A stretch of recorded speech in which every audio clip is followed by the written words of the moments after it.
Alright folks, look here. This is PVC. It's underground PVC and it's scavenged. I didn't buy any of it. You can see here I've got a little table set up finally so I can do some projects. And a bunch of elbows sitting over here, little elbows and fittings.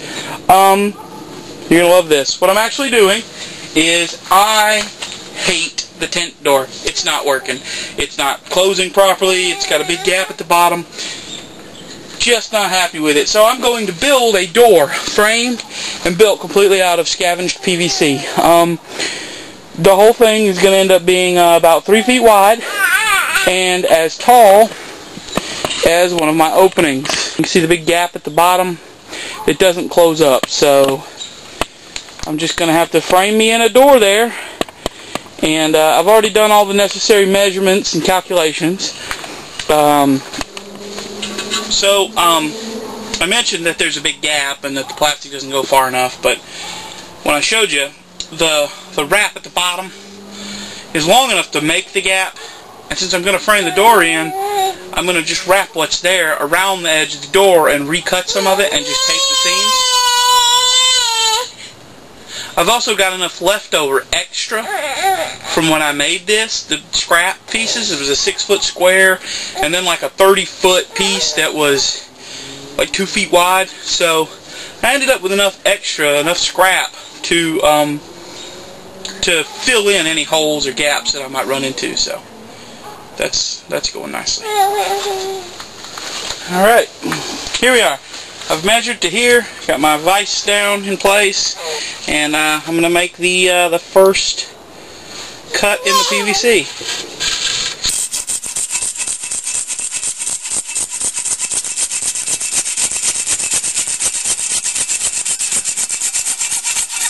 Keep in mind also, that doesn't have to be a very neat cut. I mean, these are pretty neat cuts. I mean, I've seen worse in professional jobs, but it doesn't have to be a super neat cut because it's actually going to be hidden inside a bunch of, fittings. So if it's a little crooked or maybe you didn't line it up straight and then you cut from a different angle, for whatever reason your cut's not perfect, that's okay. This is actually pretty forgiving work. Alright. I've cut a few pieces, actually almost all the pieces, and found a couple of them to be wanting. They're just a hair too long. I'm going to shorten them by a couple of inches and then permanently attach them with glue and then start working on the actual frame in the doorway for that. The cool part of this whole project isn't that I'm building a door out of PVC. The cool part is I'm going to get a heat gun. I've got one in my toolbox over here. I'm going to get a heat gun and I'm going to actually bend the top part of the frame. Now, you may notice a couple of things. One, that I've built the door frame. The door frame itself is going to be covered, but it's going to be covered with the plastic that makes up the door flap. I've opened up the bottom. I've marked a 3-foot section right in the middle with a marker. I laid the door frame up against it and marked here and here correspondingly those upright positions squared to the floor. So now I can measure from here to the floor, and that length will be the pieces of PVC that I have to cut to make the side door frames. So that's what I'm doing now. I ran into some battery issues last night, and what I was actually attempting to say was that obviously much better than this, but I'm going to be bending with the heat gun the top part to make a triangular frame for the top of the door so that it'll be, triangular. It'll match the frame here, and from that point to there will be a triangular piece. Not this one. This was my test piece to see if it could even be done with the heat gun. Unfortunately, it tends to collapse it. Fortunately, I have a bit of sand, and I'll figure something out, but it gets brittle after you heat it, so I'm gonna have to figure something out. But I will. I'm good like that. This is the main piece that I've bent. It did collapse here, but I did it on purpose. I actually used this to bend it around so that it would be a neat fold and not a wrinkled, weird looking fold. So that's that. The next step is to come down in the right area and bend it again down at not quite a 40, it's more like a, I don't know, I think it's like a 30-something degree angle here. Just kink the ends down a little bit, and then I'll cut it off to length. But yep, that's what's going on today.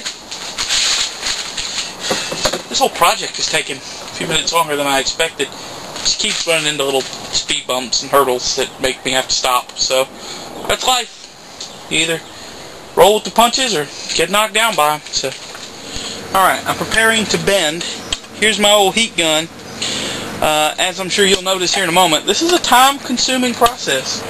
It takes a minute to get this heated to the proper temperature to make it want to bend.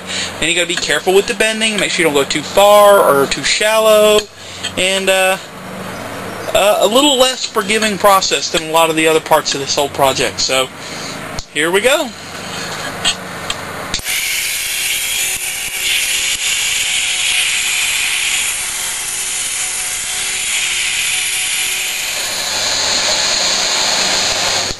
This is probably going to take another 10 or 15 minutes to do this because it's only just warm now. So I'll record again when I get ready to bend. We're almost there.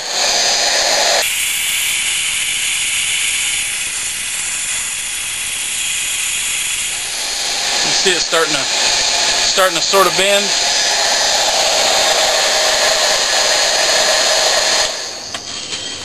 Okay.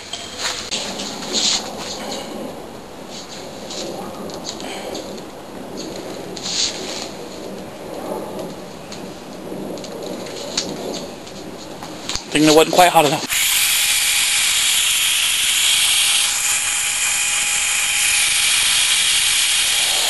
The upside to using the heat gun, keeps it pretty warm in here.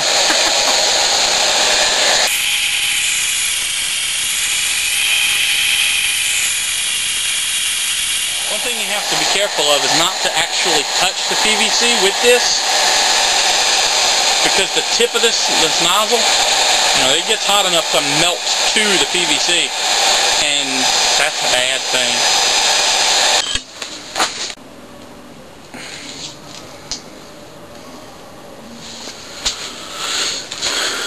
Excellent. If I had some water handy, I would just quench it. Alright, now I'm going to do the other side. You definitely want to keep the heat moving too. You don't want to be still on one spot for too long, because it'll melt that one spot and not the whole area, and that's bad.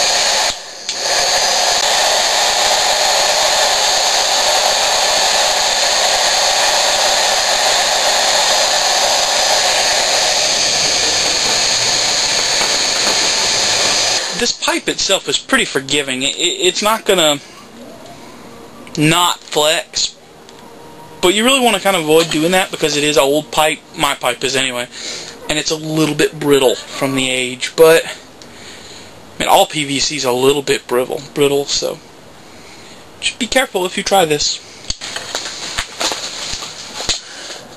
I think that ought to just about have it.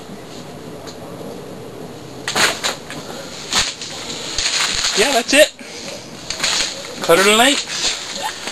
When cutting a big, crazy, wonky shaped piece like this, you want to make sure you support it, because as I cut through it, it's going to want to warp, and I've got it pretty tight in the clamp here so that it doesn't twist, and that's going to twist your joint and make you cut it funny, or it's going to break it. And as I mentioned, it being brittle, it can be pretty bad. It can split it, or all kinds of horrible, horrible things. So make sure you support it. It doesn't matter how, just make sure